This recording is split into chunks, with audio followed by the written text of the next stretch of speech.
হয় নহয়? আৰু এটা বস্তু দিছে খেজুৰ। ঈদ অহাৰ লগে লগে খেজুৰ দিয়ে, হয় নাই?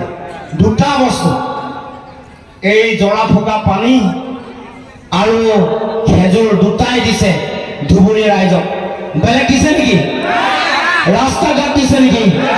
বানপানী গৰাখহনীয়া নিয়ন্ত্ৰণ কৰিবৰ কাৰণে ব্যৱস্থা কৰিলে নেকি? এই অঞ্চলৰ ৰাইজৰ বানপানীৰ অৱস্থা বাৰিষা কেনেকুৱা হয় আমি সকলোৱে জানো। ভূপেন বৰাই জানে, অখিল গগৈ ডাঙৰীয়াই জানে, ৰকিবুল হুছেইনে জানে, আমি সকলোৱে জানো।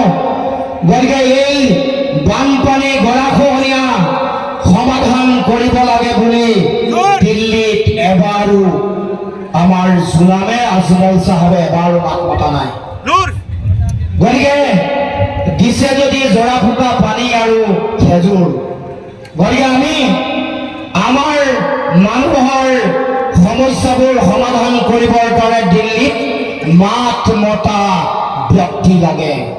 আপোনালোকৰ যিবোৰ সমস্যা, আপোনালোকৰ যি অধিকাৰ আছে, মুছলমান মানুহৰ যি অধিকাৰ, এইবোৰ ঘূৰাই আনিবৰ কাৰণে, সমাজত শান্তি সমন্বয় সম্প্ৰীতি ঘূৰাই আনিবৰ কাৰণে আমাক নেতা লাগে, দিছপুৰত মাত মতা নেতা লাগে। আৰু সেইকাৰণে 7 তাৰিখে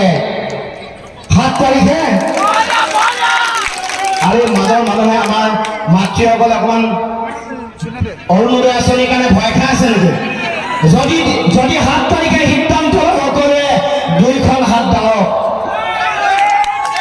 7 তাৰিখে বুজাই দিব লাগিব যে গৰুসুতিত মুছলমানক লক্ষ্য কৰি হিমন্তৰ ভায়েকে মৃত মানুহৰ মৃতদেহৰ ওপৰত ঘূৰিয়াই যি বিভৎস ঘৃণনীয় কাণ্ড কৰিছিল, সেই কাণ্ডৰ এইবাৰ মুছলমান ৰাইজে, অসমৰ ৰাইজে শেষ কৰিব খোজে।